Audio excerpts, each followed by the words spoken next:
Meus irmãos, a paz do Senhor, nós estamos começando o nosso culto ao vivo. É claro que só está aqui o pessoal que está participando desse momento, dessa adoração, mas você que está nos assistindo, você também está adorando o Senhor. Queremos que seja um momento em que a palavra de Deus transforme a sua vida, opere em sua vida.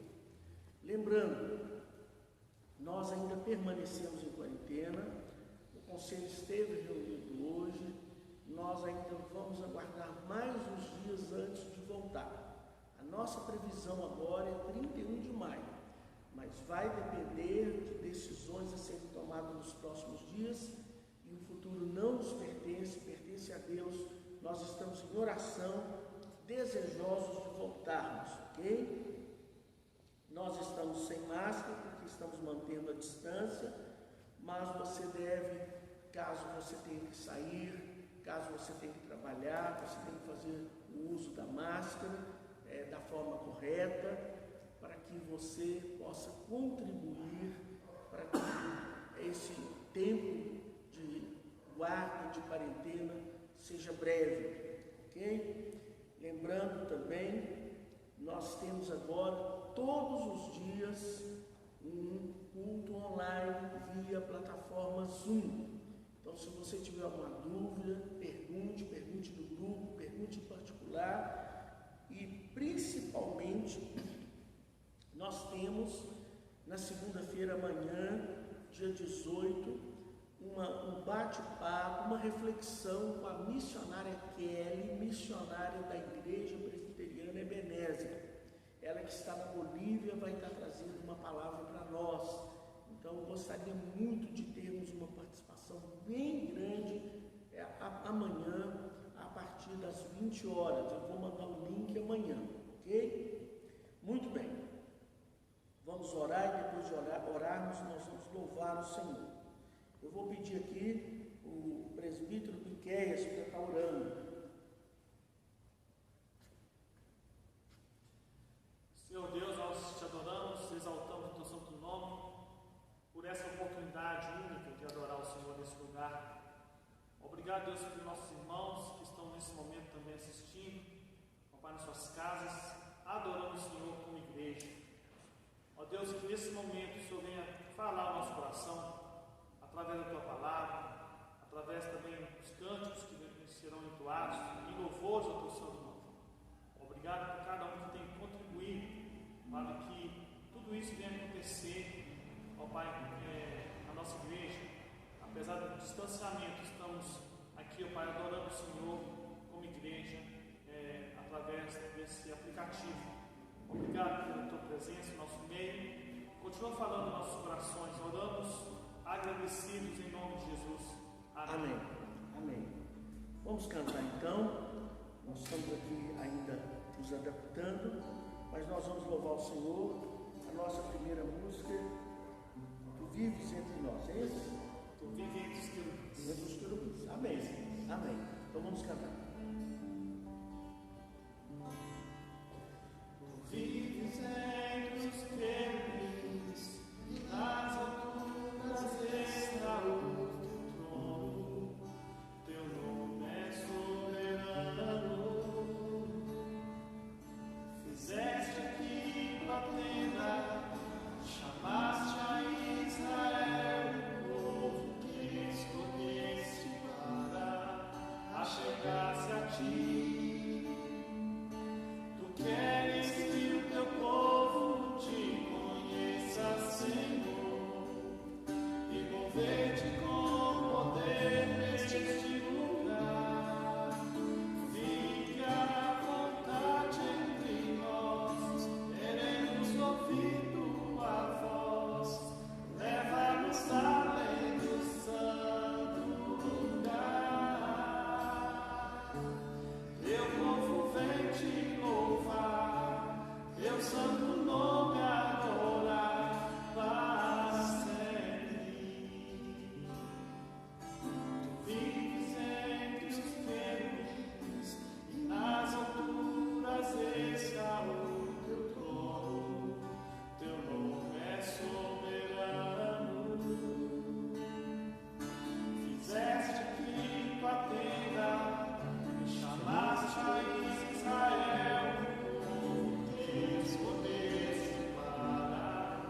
achegar-se a ti.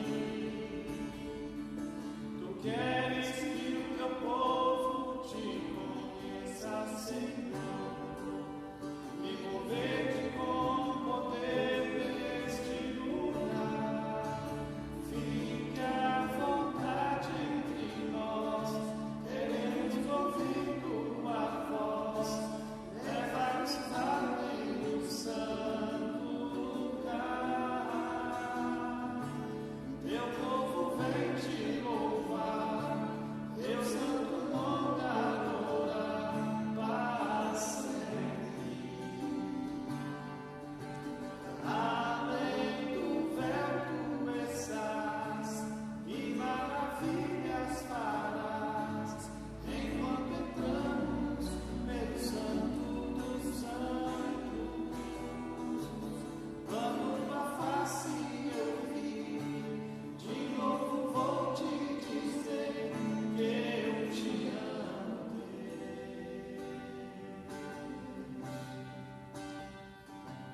Eu te amo, Deus.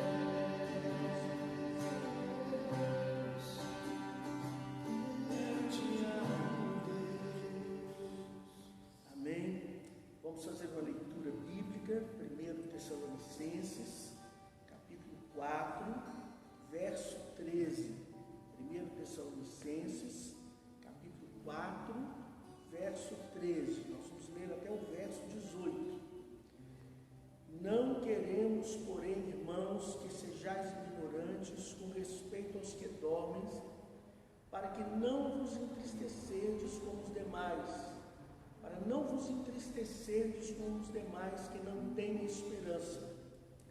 Pois, se cremos que Jesus morreu e ressuscitou, assim também Deus, mediante Jesus, trará em sua companhia os que dormem.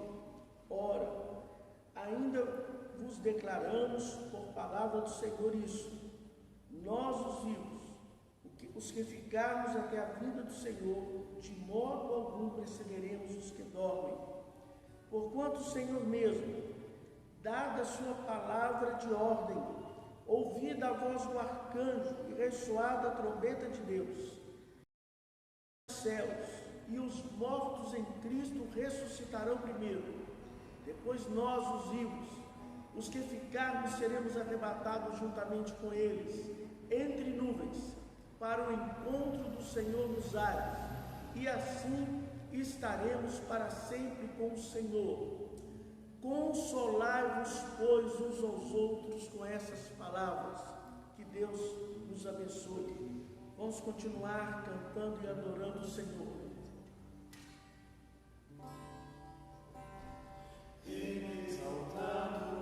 Exaltado nos céus, eu louvarei. Exaltado para sempre, exaltado seu nome, louvarei.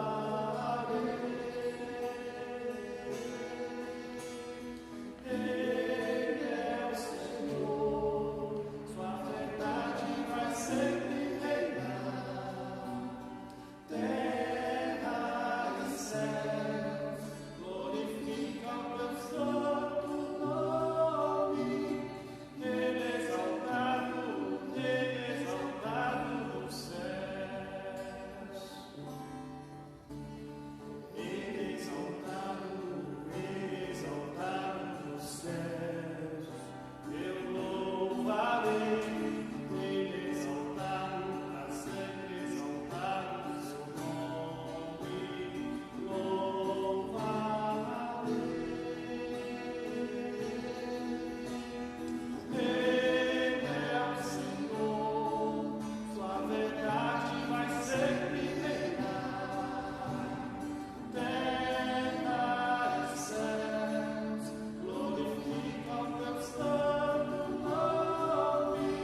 leitura bíblica, 1 Tessalonicenses, capítulo 5, versos de 1 até o 11. Irmãos, relativamente aos tempos e às épocas, não há necessidade de que eu vos escreva, pois vós mesmos estáis inteirados com precisão de que o dia do Senhor vem como ladrão de noite. Quando andarem dizendo paz e segurança, eis que lhes sobrevirá repentina destruição, como vêm as dores de parto a que está para dar à luz, e de nenhum modo escaparão. Mas vós, irmãos, não estáis em trevas, para que esse dia como ladrão vos apanhe de surpresa, porquanto vós todos sois filhos da luz e filhos do dia. Nós não somos da noite nem das trevas. Assim, pois, não durmamos como os demais, pelo contrário, vigiemos e sejamos sóbrios. Ora, os que dormem, dormem de noite, os que se embriagam, é de noite que se embriagam. Nós, porém, que somos do dia, sejamos sóbrios, revestindo-nos da couraça da fé e do amor, e tomando como capacete a esperança da salvação, porque Deus não nos destinou para a ira, mas para alcançar a salvação mediante nosso Senhor Jesus Cristo, que morreu por nós, para que vigiemos, quer durmamos, vivamos, versículo 10, que morreu por nós, para que quer vigiemos, quer durmamos, vivamos em união com Ele.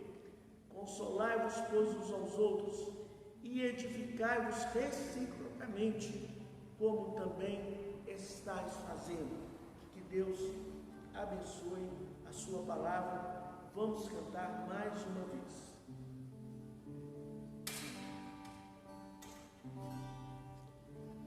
Tu és soberano sobre a terra, sobre os céus, tu és Senhor.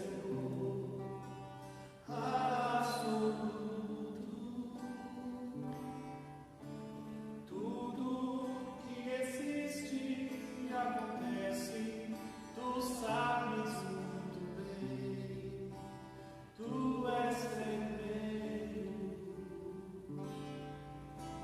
Tu és soberano sobre a terra, sobre os céus, tu és Senhor. Absoluto. Tudo que existe e acontece, tu sabes muito bem. Tu és tremendo.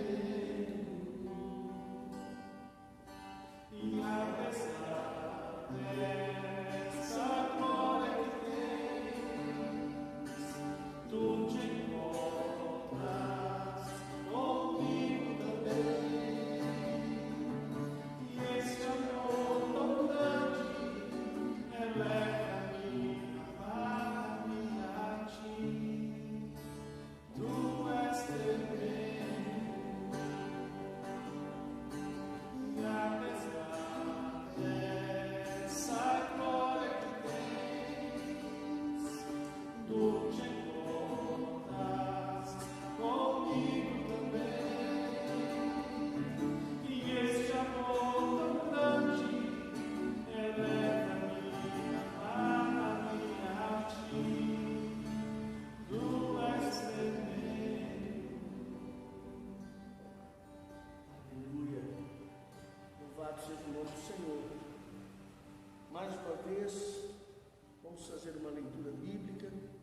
Mateus, capítulo 24, é o texto da nossa meditação hoje. Depois do nosso sermão, se for possível, nós vamos cantar os que confiam no Senhor. Tá bom? Muito bem. Abra sua Bíblia em Mateus 24. Nós vamos ler até o verso 44.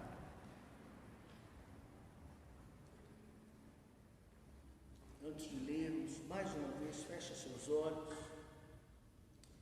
Ó Deus,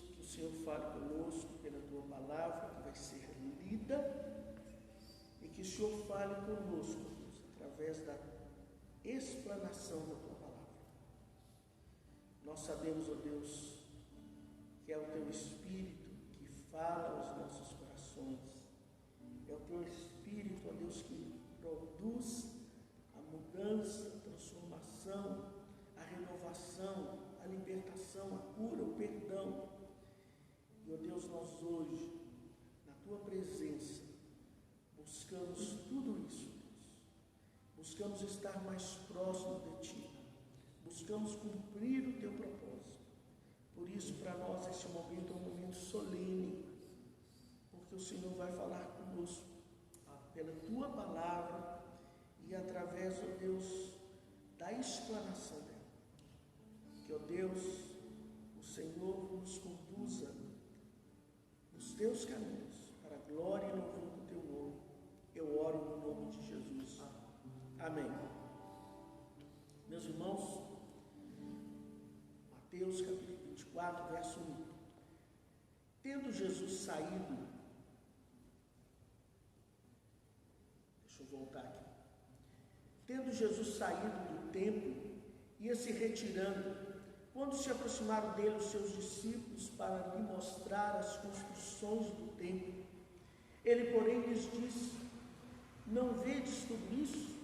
Em verdade vos digo que não ficará aqui pedra sobre pedra que não seja derribada. No Monte das Oliveiras achava-se Jesus assentado, quando se aproximaram dele os discípulos em particular e pediram: dize-nos quando sucederão essas coisas e que sinal haverá da tua vinda e da consumação do século. E ele lhes respondeu: vede que ninguém vos engane, porque virão muitos em meu nome dizendo: eu sou o Cristo, enganarão a muitos. E certamente ouvireis falar de guerra e rumores de guerra. Vede, não vos assusteis, porque é necessário assim acontecer, mas ainda não é o fim. Porquanto se levantará nação contra nação, reino contra reino, e haverá fomes e terremotos em vários lugares. Porém, tudo isso é o princípio das dores. Então, sereis atribulados e vos matarão. Sereis odiados de todas as nações por causa do meu nome. Nesse tempo, muitos hão de se escandalizar, trair e odiar uns aos outros. Levantam-se muitos falsos profetas, enganarão a muitos, e por se multiplicar a iniquidade, o amor se esfriará de quase todos. Aquele, porém, que perseverar até o fim, esse será salvo. E será pregado esse evangelho do reino por todo o mundo, para ter testemunho a todas as nações. Então virá o fim. Quando, pois, virdes o abominável da desolação de que falou o profeta Daniel no lugar santo, quem lhe entenda. Então os que estiverem na Judéia fujam para os montes. Quem estiver sobre o eirado, não desça a tirar de casa alguma coisa. E quem estiver no campo, não volte atrás para buscar a sua capa. Ai das que estiverem grávidas e das que amamentarem naqueles dias. Orai para que a vossa fuga não se dê no inverno, nem no sábado, porque nesse tempo haverá grande tribulação, como desde o princípio do mundo até agora não tem havido e nem não tivessem esses dias sido abreviados, ninguém seria salvo. Mas por causa dos escolhidos, tais dias foram abreviados. Então, se alguém vos disser: eis aqui o Cristo, ou ei-lo ali, não acrediteis, porque surgirão falsos cristos e falsos profetas, operando grandes sinais e prodígios, para enganar, se possível, os próprios eleitos. Vede que vos tenho dito, vede que vos tenho predito. Portanto, se vos disserem: eis que ele está no deserto, não saiais.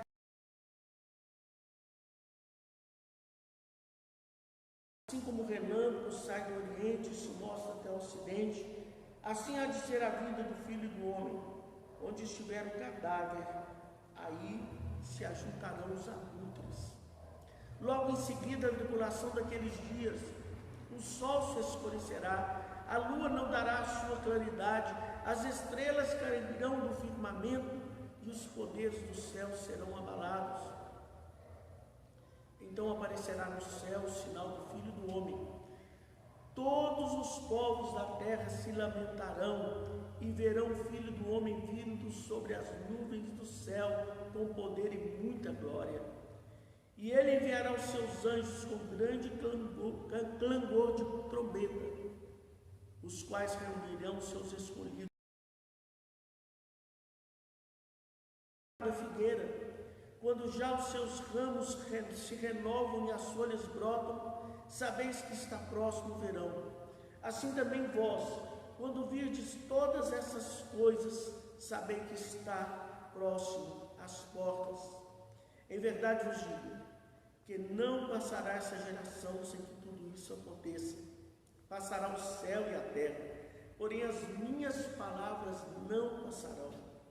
Mas a respeito daquele dia e hora ninguém sabe, nem os anjos dos céus, nem o Filho, senão o Pai.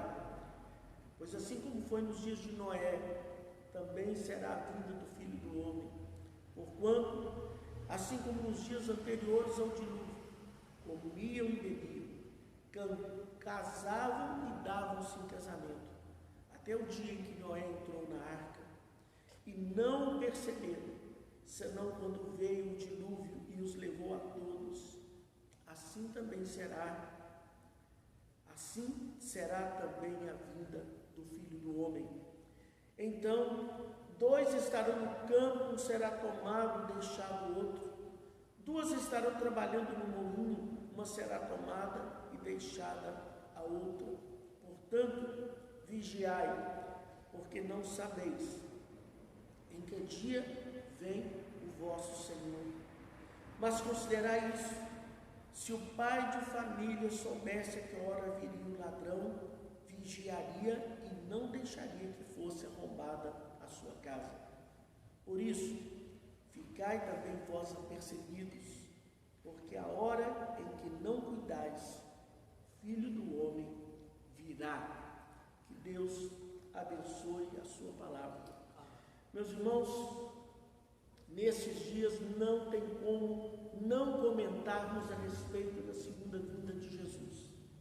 Nesses dias nós estamos ouvindo todos ou muitos perguntarem o que é que está acontecendo. Pessoas cristãs e pessoas não cristãs estão perguntando: o que é isso que está acontecendo?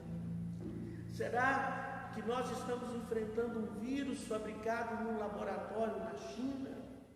Certamente que não. Será que nós estamos enfrentando uma ação do inimigo das nossas almas?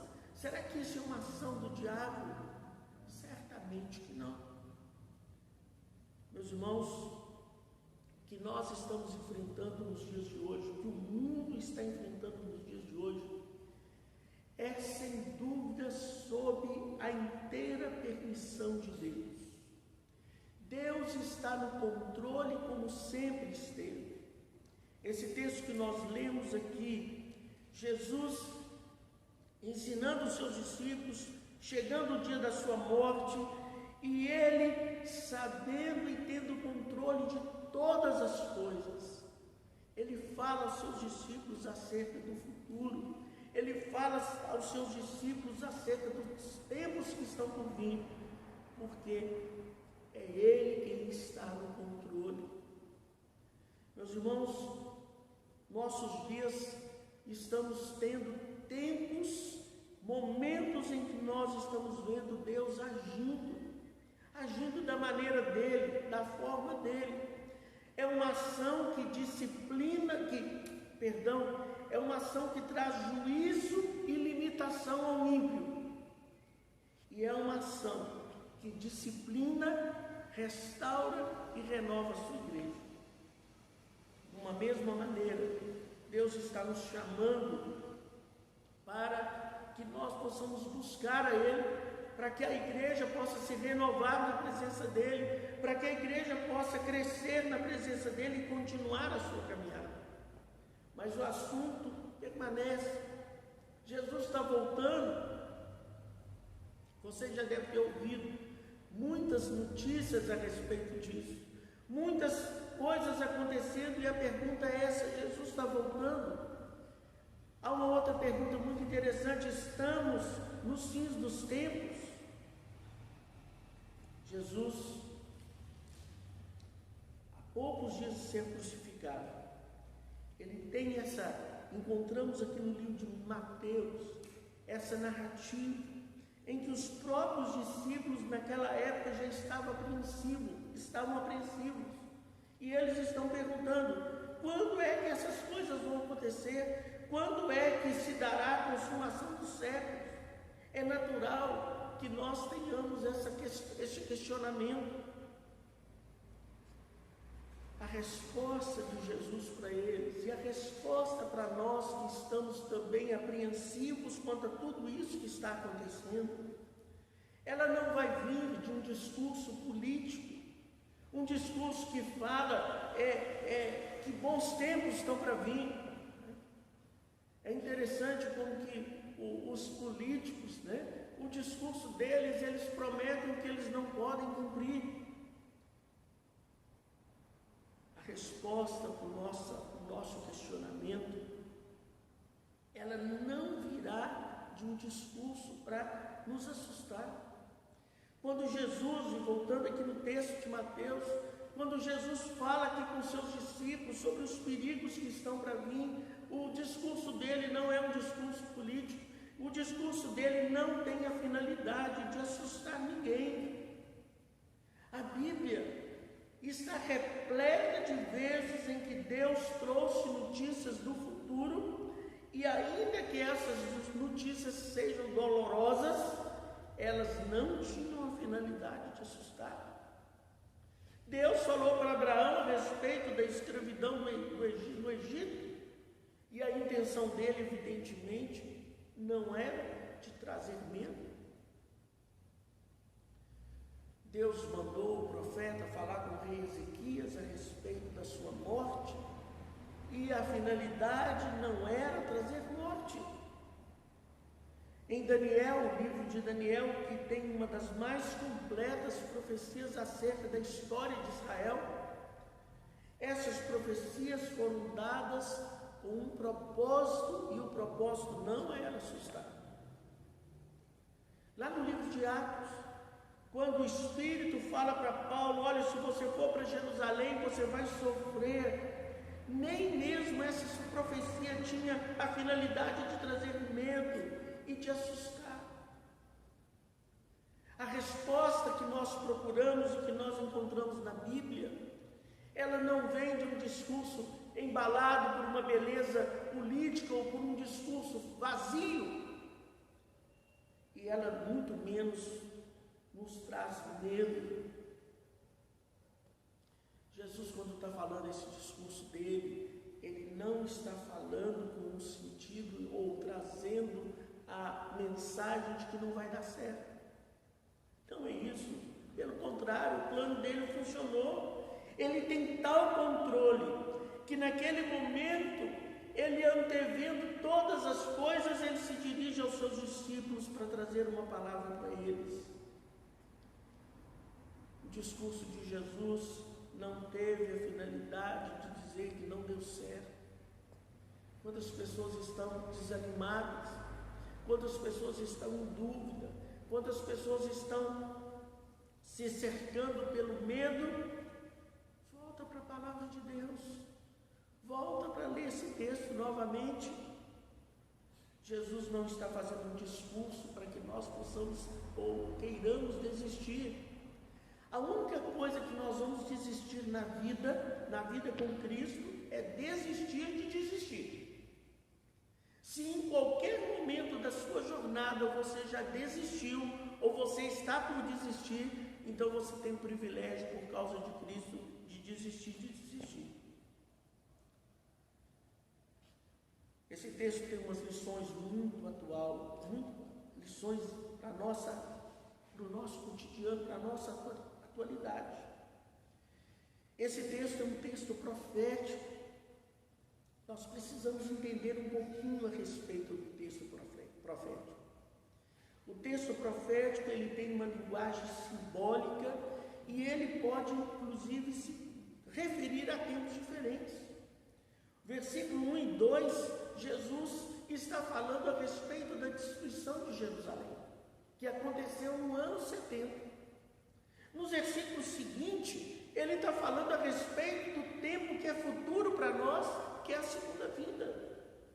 O verso 15, ele volta para um tempo antes da sua vinda, e ao mesmo tempo volta a falar a respeito da destruição de Jerusalém. Quando ele diz aqui no versículo, ai das que estiverem grávidas, ele está falando a respeito lá de Jerusalém. Porque os cristãos, sabendo dessa profecia, nós conhecemos a história, eles se anteciparam e fugiram. E portanto eles não morreram. Mas os que não conheciam e permaneceram em Jerusalém, sofreram a invasão do exército romano e tendo fugido a pé, foram perseguidos e mortos. Então a palavra profética, ela tem esse sentido, ela pode estar falando de um tempo, falando de outro tempo, falando de dois tempos ao mesmo tempo. Não é para confundir você não, mas é para alinhar o seu pensamento. Eu quero, por exemplo, dizer para você que a expressão fins dos tempos não se refere a tempos do nosso futuro, a começar de hoje.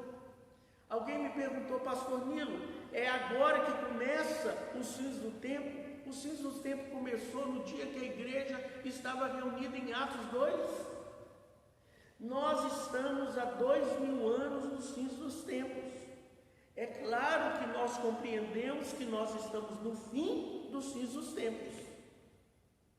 Mas é preciso entender que fins dos tempos não é algo que ainda vai acontecer. Em algum momento, nós estamos vendo alguns irmãos, alguns crentes, que por não terem talvez a instrução, estão esperando algum sinal para começar a entender. Não é nada disso. Nós estamos vivendo há 2000 anos tudo isso que Jesus relatou aqui. O Senhor Jesus, ao dar esse aviso foi importante para os primeiros discípulos que enfrentaram muito disso aqui, e foi importante para todos os discípulos em toda a história da igreja que enfrentaram muitas adversidades, e mais do que nunca, esse texto é importante para nós que também estamos enfrentando uma adversidade sem igual. Eu vou dar mais um exemplo, falando do anticristo. O anticristo não é só uma pessoa que vai surgir. O próprio apóstolo João disse que muitos anticristos têm surgido no nosso meio. E ele já dizia isso há 2000 anos. 1 João capítulo 2, versículo 18. Então, quais são as lições que podemos entender com esse texto? Em primeiro lugar, esse texto quer nos ensinar que devemos manter o foco na realidade espiritual. No verso 1 e 2, Jesus disse para os seus discípulos, quando eles olhavam para o templo naquela época ainda não havia sido totalmente reconstruído, ainda havia muitas pedras, e essas pedras lapidadas, elas estavam ao ar livre, e elas brilhavam, e elas traziam mais beleza, ainda que não tivesse sido acabada a construção. E Jesus disse para eles assim, tudo isso vai ser demolido, não fiquem impressionados. O que nós precisamos entender nos nossos dias é que nós precisamos focar o que é espiritual. O livro de Eclesiastes, ele traz uma reflexão para a nossa vida, e ele diz, tudo na vida é vaidade. Olha, a história nossa nos dias de hoje, como que essa vaidade foi revelada em tudo que está sendo feito. nossa vida, que nós vivíamos antes desses dias, pode ser que ela tenha se tornado um ritual vazio, pode ser que se tornou algo mecânico, pode ser que nós estávamos casa, trabalho, lazer e domingo ir ao culto, pode ser que nós ficamos no automático. A verdade é que, como discípulos, nós estamos perdendo o foco da realidade espiritual.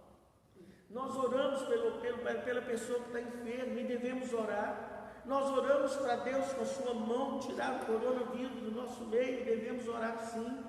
Nós oramos pela bênção de Deus, mas afinal de conta, quando é que nós estamos orando pelas almas dos que estão indo para o inferno?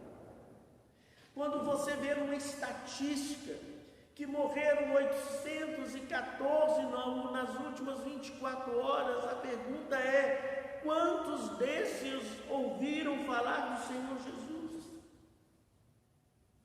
No século XVII, o padre Antônio Vieira, ele já dizia: se a realidade espiritual é tão importante, por que é que nós dedicamos tão pouco tempo e tão pouco esforço para ela?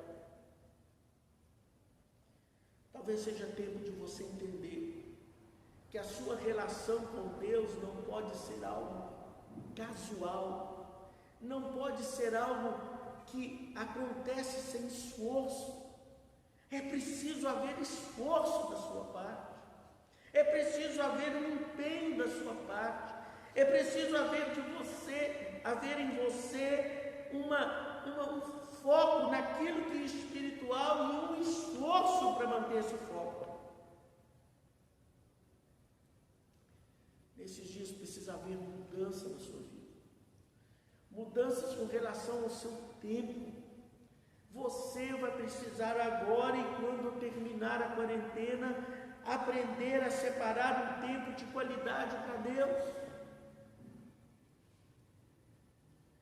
Você precisa aprender a colocar a vontade de Deus como prioridade na sua vida.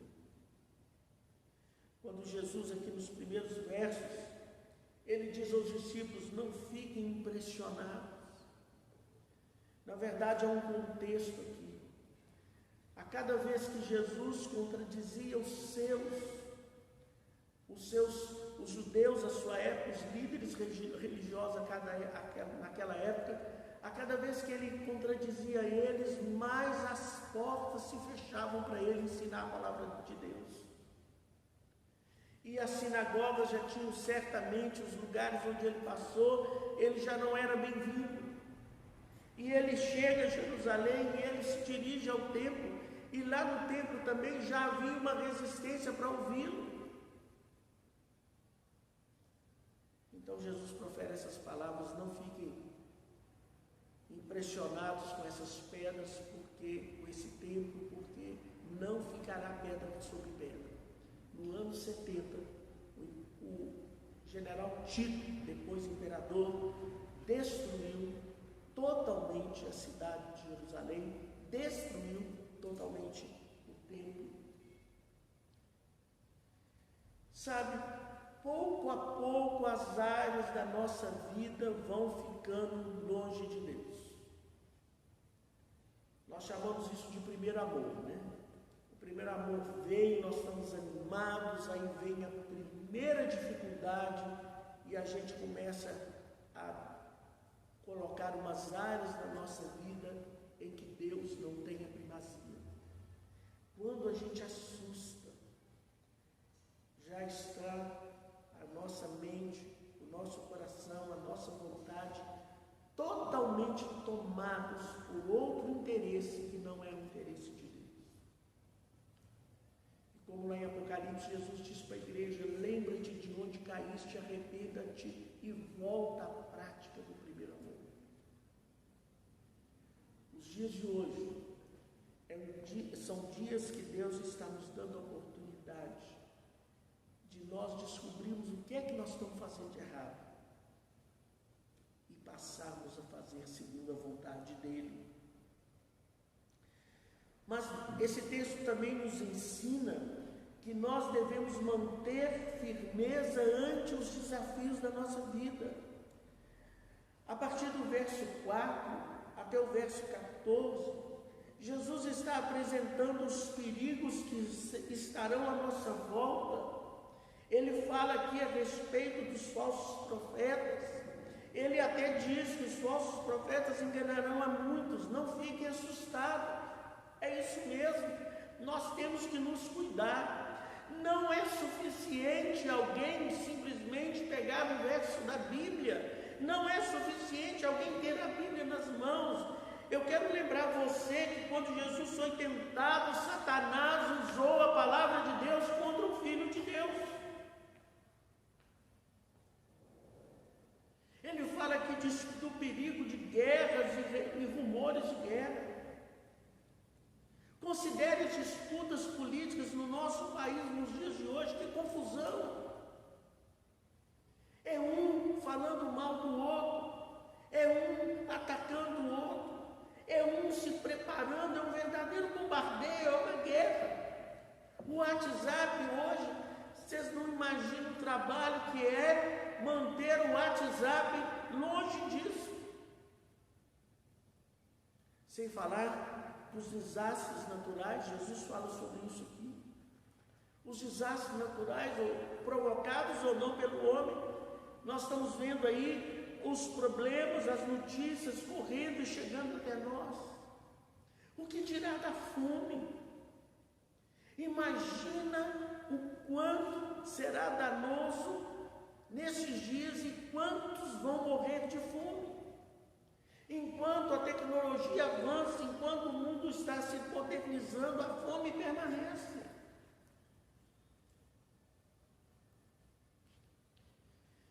E o que Jesus diz aqui nesses versículos, para nos motivar a enfrentar, a ficar firmes ante os desafios da vida, é porque a igreja não vai passar isenta. Ela não está separada dessa luta, ela está nessa luta e ela vai passar pelo conflito. Eu posso dizer com certeza, só por você ser discípulo, a sua luta será maior. Paulo, ele perseguia a igreja de Cristo. Diz a palavra de Deus que ele os conduzia para serem mortos. Paulo foi perseguidor do Evangelho. Há um ódio na humanidade com relação à fé em Cristo. E esse ódio só não está mais visível porque nós estamos nos assemelhando ao mundo. Nesse sentido, a situação vai piorar. Nesse sentido, e para nós estejamos preparados para enfrentar desafios maiores. O que nós precisamos é permanecer firmes. A lição que Jesus está nos dando aqui, dando aos seus discípulos, é: permaneçam firmes diante de todas as lutas que vocês vão passar. Esse discurso que o Brasil vai ser governar o mundo, que o Brasil, isso não tem fundamento. Não é assim que nós motivamos. O que Jesus fez aqui ao relatar essas tragédias, essas lutas e essas dificuldades, foi para dizer a vocês: estejam firmes. Há uma história que um apresentador musical, um flautista, foi apresentar um solo e ele tocou muito mal, e ele foi vaiado pela plateia. Ele esperou a plateia se silenciar e ele falou assim: vocês estão achando que eu estou tocando mal? Esperem para vocês verem o trompetista que virá depois de mim. Ele é pior. Olha a situação do nosso país. Um reino de ódio.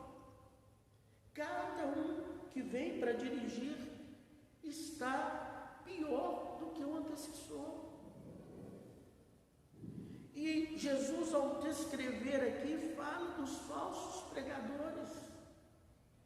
O que Jesus está dizendo aqui é que a proliferação do mal, ela está cada vez mais intensa. Mas ele diz no verso 13: fiquem firmes. Por quê? Porque isso está no controle de Deus e no plano de Deus.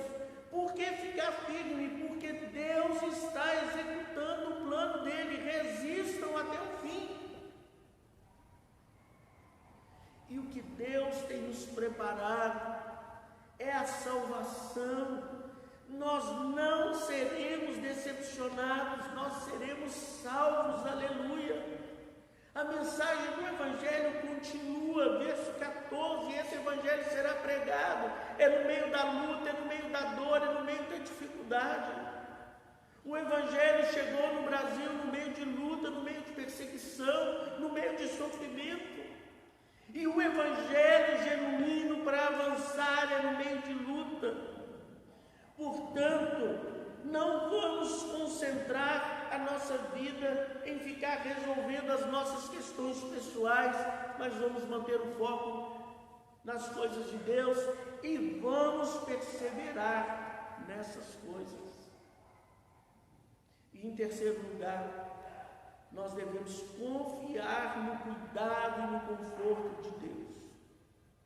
Verso 15 a 20, eu já falei aqui, ele se refere ao que aconteceu no ano 70, que Jerusalém foi destruída, mas o verso 21 e 22 se aplica a nós, porque nesse tempo haverá grande tribulação,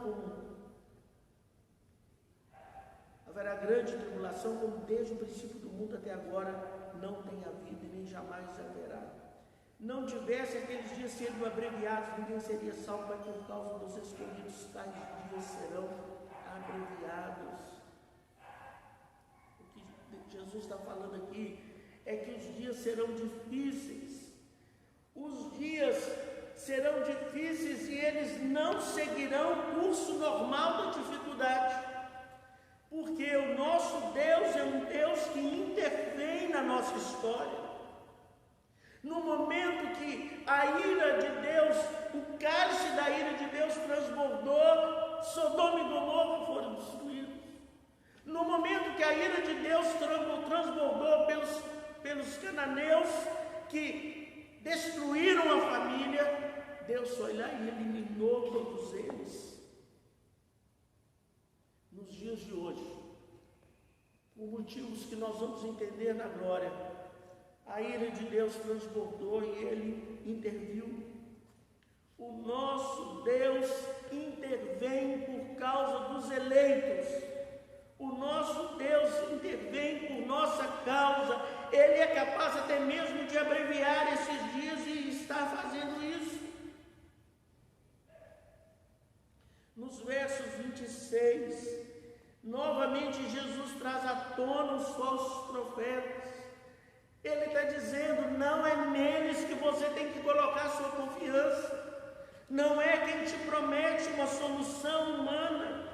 Ele alerta isso. Não coloque o seu coração nestas coisas, naquilo que está sendo dito fora da palavra de Deus. Mas descanse no cuidado de Deus que está no controle de todas as coisas. Mesmo nesses tempos difíceis, mesmo não podendo ver a solução a curto prazo, vamos viver cada um dos dias que Deus nos der, pela graça dEle, e esperando nele e confiando no cuidado dEle. A partir do verso 29, Jesus traz uma outra lição, porque ele está falando, eu vou voltar. Ele está dizendo assim, o Filho do Homem voltará em grande glória. Maranata, vem Senhor Jesus. É interessante, lembro a palavra profética e simbólica. Então, Esse texto aqui falando de lua, falando de sol, ele tem um simbolismo, falando das estrelas, ele tem um simbolismo. Eu recebi uma mensagem que dia 8 de maio íamos ter 3 dias de escuridão, tínhamos que comprar uma vela em tal lugar. Nada disso, só os profetas por aí. A palavra de Deus está nos dizendo que Jesus vem. Aliás, essa mensagem é a mensagem da Bíblia. Deus disse para Eva: olha, o Salvador vem. Deus disse para todos os outros que depois dela, o Salvador vem. Quando chegou em Mateus, Jesus veio. E sabe o que é a verdade? Deus está vindo para a sua vida, vindo ao nosso encontro. Você precisa reconhecer quando Deus agir em seu favor. Você precisa receber Jesus como Senhor e Salvador da sua vida. Abra os seus olhos, abra a percepção. Você não está entrando nessa para ter prejuízo, você não está nessa confusão toda para perder. Você está nisso tudo para ganhar Jesus, para ganhar a vida eterna, para ganhar um relacionamento com Deus. Essa é a mensagem do Evangelho. Deus vem para operar na nossa vida. Aleluia! A mensagem do Evangelho não é sobre uma doutrina, não é sobre forma de batizar, não é sobre forma de conduzir, não. A mensagem do Evangelho é que Deus vem para trazer a salvação. Mas o fato é que o texto aqui sobre a segunda vinda de Jesus fala que muitos vão recusar o Evangelho. Jesus não está transmitindo ideias, ele está contando a respeito dele, ele está contando sobre a necessidade para recebê-lo como Senhor e Salvador da vida. Jesus não é um assistente social que vai vir para trazer um paz, para trazer um conforto, para pôr um travesseiro debaixo da sua cabeça para você descansar. Jesus não é nem mesmo funcionário público para trazer leis aí, para estabelecer normas. Jesus vem e se manifesta. Aliás, a palavra bíblica para a vinda de Jesus é a palavra manifestação. Ele se manifesta para que você tenha uma vida com Deus. Este é o padrão de toda a Bíblia. Ele vem, é a maior mensagem na história da humanidade. Jesus vem para nos levar para ficar com Ele. Jesus não é um animador de auditório. Ele vem a nós por causa da nossa dor. Ele vem a nós por causa da nossa dúvida, por causa da nossa família. Ele vem a nós no nosso trabalho. E não há lugar em que Ele não possa transformar. Tivemos essa semana a oportunidade de ver sobre a vida de Lia, como que Deus transformou a vida dela, o relacionamento com Deus, a vida dela. Agora eu vou louvar o Senhor, ela mudou o motivo da vida dela. A pergunta é: você está preparado para encontrar com Jesus? Você vai continuar? Será que ao terminar essa mensagem vai voltar tudo a ser o que era? Ou a palavra de Deus entrou na sua vida? Ou você agora está compreendendo que Jesus precisa ser a finalidade do seu viver? O texto fala aqui que o desespero vai tomar conta dos que não tiveram encontro com Jesus. Você não está de férias, você está de quarentena, tempo de preparo, tempo de disciplina, tempo de consertar a sua vida, porque Jesus está voltando, e ao voltar, vai mudar tudo em definitivo. O perigo, os habitantes de Noé, ele fala aqui, eles estavam tão ocupados com sua vida, que só se deram conta quando a arca foi fechada, veio o dilúvio e todos pereceram. Jesus fala que a vinda dele será como um ladrão, é na hora que ninguém espera. Coloque, portanto, a sua vida nas mãos de Deus. Ele está te oferecendo a oportunidade de transformar você, de libertar você da tirania do pecado. O pecado que te faz prisioneiro das notícias, o pecado que te faz prisioneiro do contexto político no qual vivemos, o pecado que te cega para a realidade espiritual, o pecado que te conduz para ouvir os falsos profetas. Jesus quer libertar você, te dar a vida eterna. Jesus quer dar um propósito para você, e não é um propósito qualquer não, é um propósito eterno. Por isso eu gosto daquelas 4 palavras: gratidão, fé, adoração e serviço. Você vai viver diante de Deus uma nova vida. Essa quarentena, a despeito de toda dificuldade, a despeito do perigo, é uma oportunidade que Deus está nos dando para voltarmos para Ele. Então que façamos isso em nome de Jesus. Vamos orar. Senhor Deus, muito obrigado, porque o Senhor está no controle. Enquanto olhamos para a Tua palavra, nós aprendemos que há uma realidade espiritual na qual nós devemos priorizar a nossa vida. Nós aprendemos, ó Deus, que devemos permanecer firmes no meio dessa dificuldade. Nós aprendemos, ó Deus, que o Senhor nos dá o cuidado e o conforto necessário para caminharmos, e nós aprendemos que o Senhor vai voltar. Ó Deus, a história da igreja em 2000 anos são pessoas que são testemunhas, ó Deus, de uma fé viva, uma fé que transformou o mundo à época deles, e essa mesma fé o Espírito Santo tem oferecido a cada um de nós. Ó Deus, cura os nossos lares, cura as esposas, cura os maridos, cura, ó Deus, os filhos, cura os pais. Ó Deus, cura a nossa alma, cura o nosso coração, tira do nosso coração tudo aquilo, ó Deus, que tem cegado a nossa percepção, o nosso entendimento. Ó Deus, nós oramos, pedindo a Tua graça, a Tua misericórdia, em nome de Jesus. Amém.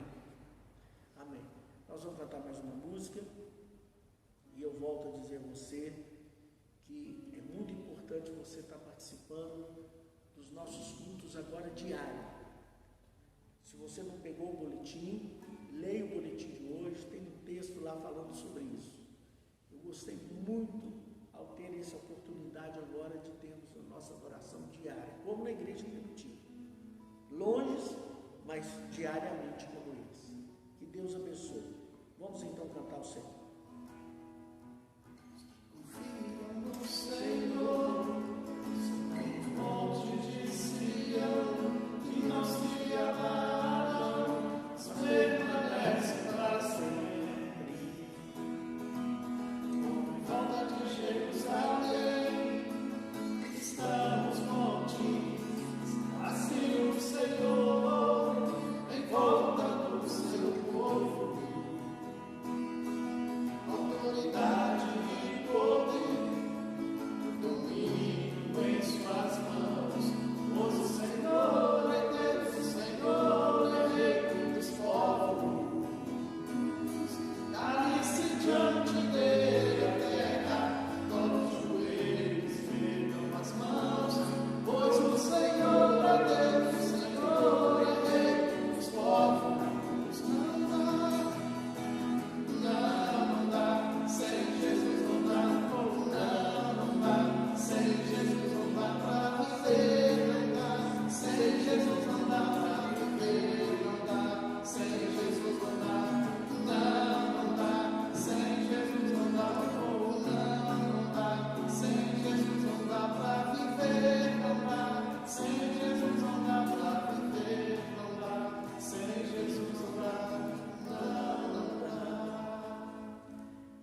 Que a graça do nosso Senhor Jesus Cristo, o amor de Deus, o nosso Pai, e a consolação do Espírito Santo visite cada um na sua casa, no seu lar, no seu leito, em nome de Jesus.